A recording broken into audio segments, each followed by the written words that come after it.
Pizza is surprisingly simple, and it's particularly fun to make with kids. Here are my tips for a terrific pizza dough.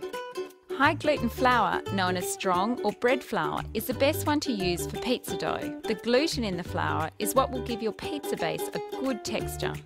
Knead your dough on a lightly floured bench top, and remember, don't use too much flour, just enough to stop the dough from sticking. If you add too much flour while kneading, your dough will become dry and your pizza base heavy. Use the heel of your hand to push the dough down firmly in the middle and then push and stretch it away from you.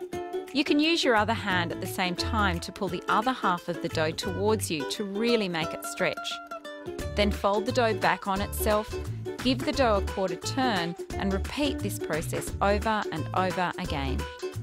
As you're kneading the dough, what's actually happening is the gluten in the flour is being developed and strengthened, and you will notice the dough becomes smoother, easier to handle and more elastic. You'll have to knead the dough for about 5 to 8 minutes depending on how energetically you work it.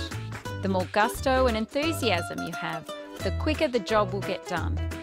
You know the dough is ready if it springs back when you poke your finger into it. This is a sign that the gluten in the flour is well developed and the dough is nice and elastic.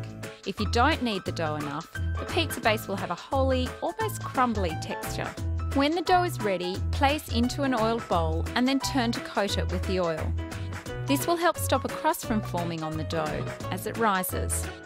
Once the dough has risen and doubled in size, punch it down with your fist.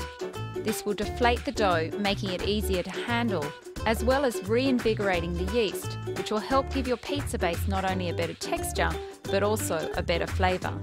Knead the dough a second time, but only briefly, just until it gets back to its original size and is smooth.